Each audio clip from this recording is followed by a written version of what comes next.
ان الحمد للہ والصلاة والسلام علی سید الانبیاء وعلی آلہ واصحابہ اجمعین اما بعد اعوذ باللہ من الشیطان الرجیم بسم اللہ الرحمن الرحیم یا ایہا الذین آمنوا اتقوا اللہ ولتنظر نفس ما قدمت لغد واتقوا اللہ ان اللہ خبیر بما تعملون۔ ناظرین کرام، اللہ ذوالجلال والاکرام نے ہمیں اس دنیا میں پیدا فرما کے ہماری ایک ذمہ داری لگائی ہے، اور وہ ذمہ داری یہ ہے کہ ہم اللہ ذوالجلال والاکرام کی ہی عبادت کریں اور اس عبادت میں کسی کو شریک نہ ٹھہرائیں۔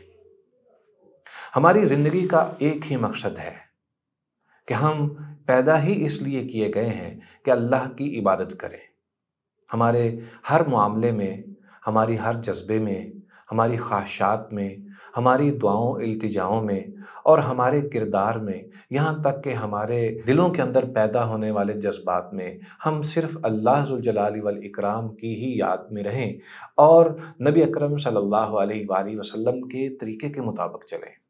یہی ہماری زندگی کا مقصد ہے۔ ناظرین کرام، اللہ تبارک و تعالیٰ نے سورہ حشر کی ایک آیت بیان فرمائی جو میں نے آپ کے سامنے رکھی۔ اس آیت کریمہ میں اللہ تبارک و تعالیٰ یہ فرماتا ہے کہ اے اہل ایمان، اللہ سے ڈر جاؤ، اور پھر اس کے ساتھ فرمایا وَلْتَنْظُرْ نَفْسٌ مَا قَدَّمَتْ لِغَدٍ، یہ دیکھو کہ کل کے لیے تم نے اپنے لیے کیا آگے بھیجا ہے، اور پھر فرمایا وَاتَّقُوا اللَّهَ، اللہ سے ڈر جاؤ، ان اللہ خبیر بما تعملون، بے شک اللہ تبارک و تعالیٰ جو تم عمل کرتے ہو اس کی خبر رکھنے والا ہے۔ اس ایک آیت کریمہ میں اللہ ذوالجلال والاکرام ہمیں اس بات کی طرف اشارہ فرما رہا ہے کہ ہمارا آخرت والا معاملہ اللہ کے سامنے ہے، اور اس کے لیے ہمیں اپنے آپ کو پیش کر دینا چاہیے اور اپنی آخرت کی فکر کرنی چاہیے۔ اس دنیا میں ہمارا ایک وقت مقرر ہے، ہمیں بالآخر موت نے آ لینا ہے۔ اللہ تبارک و تعالیٰ نے جس طرح ارشاد فرمایا ہے کل نفس ذائقۃ الموت ونبلوکم بالشر والخیر فتنہ والینا ترجعون۔ اللہ تبارک و تعالیٰ فرماتا ہے کہ ہر ایک جاندار نے موت کا ذائقہ چکھنا ہے، اور ہم تمہیں برائی اور بھلائی سے آزمانے کے لیے جانتے ہیں، اور بالآخر تم ہماری طرف ہی لوٹ کر آؤ گے۔ اس آیت کریمہ کا مطلب یہ ہے کہ ہم نے بالآخر اپنے رب العالمین کی طرف پہنچنا ہے، اور آخرت کے اندر ہمارا حساب اور محاسبہ ہونا ہے۔ اسی طرح اللہ تبارک و تعالیٰ نے ہمیں اس بات کی طرف اشارہ کیا ہے کہ ہم نے اس دنیا کو رخصت کر دینا ہے۔ یہاں پر رہتے ہوئے ہم جو کچھ بھی بنا لیں، جتنا بھی مرضی ہم حاصل کر لیں، بالآخر انسان جب فوت ہو جاتا ہے تو اس کے ساتھ کوئی چیز نہیں جاتی، بس ایک سادہ سے کپڑوں کے اندر اس کو دفن کر دیا جاتا ہے، اور پھر وہ اللہ کے سپرد ہو جاتا ہے۔ اور پھر یہ ایک زندگی کا حصہ ختم ہو جاتا ہے، اب اس کے بعد ایک اور زندگی ہے۔ یہاں تک اللہ ذوالجلال والاکرام نے اس بات کا اشارہ فرمایا موت کے بعد ایک اور حصہ ہے، اور وہ ہے محشر کا۔ اس محشر میں جمع ہونے کے حوالے سے اللہ تبارک و تعالیٰ نے متعدد اعلان فرمائے ہیں۔ اللہ تعالیٰ فرماتا ہے یوم ینفخ فی الصور فتأتون افواجا، جس دن سور میں پھونکا جائے گا پھر تم گروہ در گروہ چلے آؤ گے۔ یہ آیت اس دن کی ہولناکی اور لوگوں کے خوف کو ظاہر کرتی ہے، یعنی ہم نے بالآخر اللہ ذوالجلال والاکرام کی طرف لوٹ جانا ہے، اور جب ہم نے لوٹنا ہے، سور پھونکا جائے گا اور سب لوگ جمع ہوں گے، اس وقت کون کسی کے کام آئے گا؟ اللہ تبارک و تعالیٰ فرماتا ہے فَإِذَا نُفِخَ فِي الصُّورِ فَلَا أَنْسَابَ بَيْنَهُمْ يَوْمَئِذٍ وَلَا يَتَسَاءَلُونَ، پھر جب سور پھونکا جائے گا تو اس دن ان میں نہ رشتہ داریاں رہیں گی اور نہ کوئی کسی کو پوچھے گا۔ اس دن ہر کوئی اپنے اعمال لے کر حاضر ہوگا، جس طرح کے اعمال ہوں گے اسی طرح کا معاملہ ہوگا۔ اگر نیک اعمال ہوں گے تو اللہ اس کے لیے خیر و برکت والا اور نور والا معاملہ کرے گا، اور اس کو دائیں ہاتھ میں نامہ اعمال دے کر کامیابی کی خوشخبری عطا کر دے گا، اور جس کے اعمال برے ہوں گے اس کے لیے اللہ ذوالجلال والاکرام بائیں ہاتھ میں اس کو نامہ اعمال دے کر رسوا کر دے گا۔ ناظرین کرام، جب انسان آخرت میں اللہ ذوالجلال والاکرام کے سامنے پیش ہوگا، کیا اس وقت کوئی ہمارا سہارا ہوگا؟ کوئی ہمیں تعاون دے گا؟ کوئی چیز ایسی ہوگی جو ہمارے لیے اس موقع پر فائدہ دے جائے؟ ایسا کچھ بھی نہیں ہے۔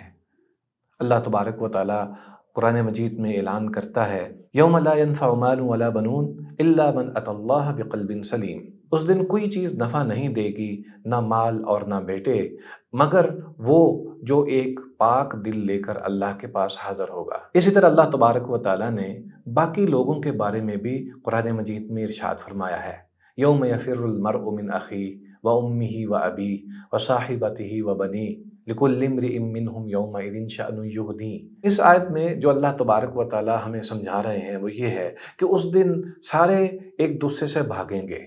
یوم یفر المرء من اخیہ، آدمی اپنے بھائی سے بھاگے گا، و امہ و ابی، اپنی ماں سے اور اپنے باپ سے بھاگے گا، و صاحبتہ و بنی، اور اپنی بیوی اور بچوں سے بھی بھاگے گا۔ گویا کہ وہ اس دن اپنے تمام رشتہ داروں سے، عزیز داروں سے، تعلق داروں سے، اپنے محب سے اور اپنے دوستوں سے بھاگنا شروع کر دے گا، اور وہ کسی کے کوئی کام نہیں آئیں گے۔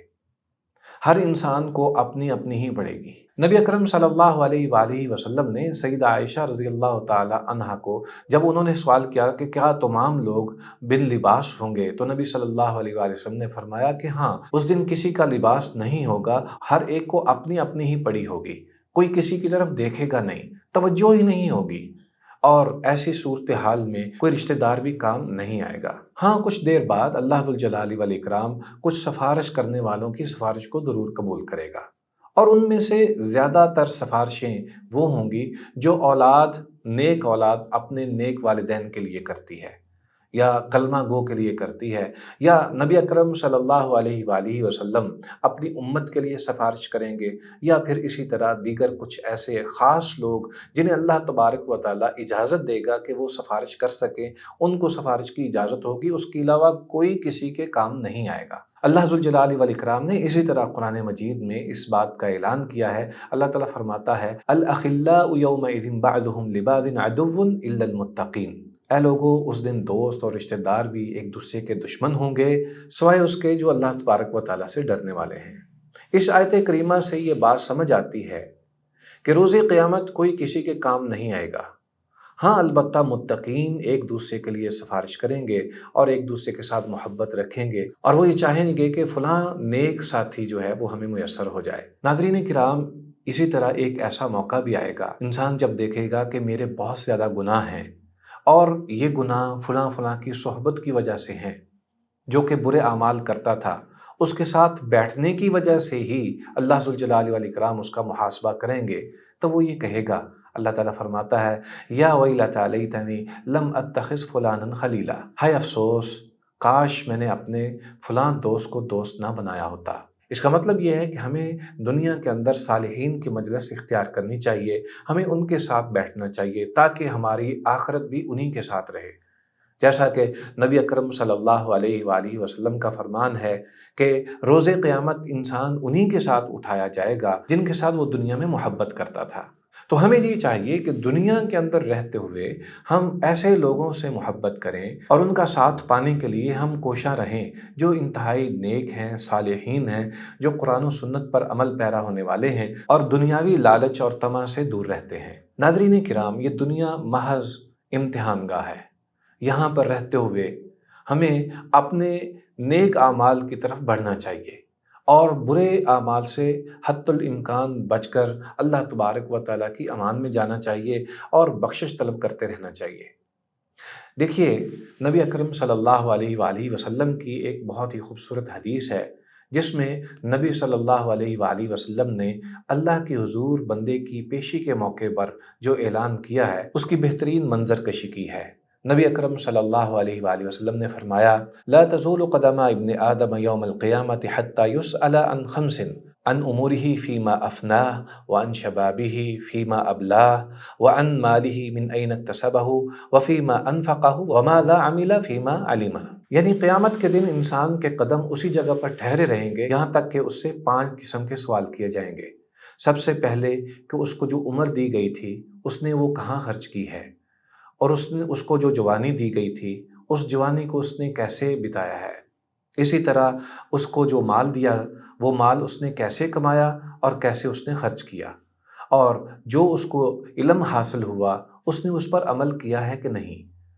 ناظرین کرام، یہ حدیث ہمیں اس بات کی طرف اشارہ کرتی ہے کہ دنیا میں رہتے ہوئے ہمارے لیے یہ بہت ضروری ہے کہ ہم اپنے آپ کا محاسبہ کریں، ہمیں اپنی آخرت کی فکر کرنی چاہیے۔ اس دنیا کے اندر انسان بہت کچھ حاصل کرتا ہے، لیکن اس حاصل کرنے میں ہمیں اللہ تبارک و تعالیٰ سے ڈر کر اور اس کی نعمتوں کے حصول کے لیے جائز طریقوں کو اختیار کرنا چاہیے۔ دنیا کے اندر رہتے ہوئے ہمیں اپنا محاسبہ کرنا چاہیے، ہمیں یہ دیکھنا چاہیے کہ ہم کیا عمل کر رہے ہیں۔ اگر ہمارے اعمال نیک ہیں تو ہمارے لیے خوشخبریاں اور بہت ہی اچھی مبارکبادیں ہیں، اور اگر ہمارے اعمال اچھے نہیں ہیں، قرآن و سنت کے مطابق نہیں ہیں، تو ہمارے اعمال بالآخر ہمیں ہی ہمارے خلاف ہی ہماری گواہیاں دیں گے۔ ہمیں یہ خیال رکھنا چاہیے کہ دنیا کے اندر رہتے ہوئے اللہ ہمارا نگہبان ہے، وہ ہمیں دیکھ رہا ہے، اور بالآخر وہی آیت جو ابتدا میں ہم نے پڑھی تھی، یا ایھا الذین آمنوا اتقوا اللہ ولتنظر نفس ما قدمت لغد واتقوا اللہ ان اللہ خبیر بما تعملون۔ اے اہل ایمان، اللہ سے ڈرو اور دیکھو کہ تم نے آگے کیا بھیجا ہے۔ اللہ سے ڈر جاؤ، بے شک اللہ تبارک و تعالیٰ جو تم عمل کرتے ہو اس سے خبردار ہے۔ اللہ ذوالجلال والاکرام ہماری آخرت بہترین فرما دے، ہمارے لیے دنیا میں ایسے وسائل مہیا کر دے کہ ہم نیکی کی طرف ہی راغب رہیں اور اللہ کے حقوق ادا کرنے میں کوتاہی نہ کریں، اور اسی طرح حقوق الناس کا بھی خیال رکھیں۔ وآخر دعوانا ان الحمد للہ رب العالمین۔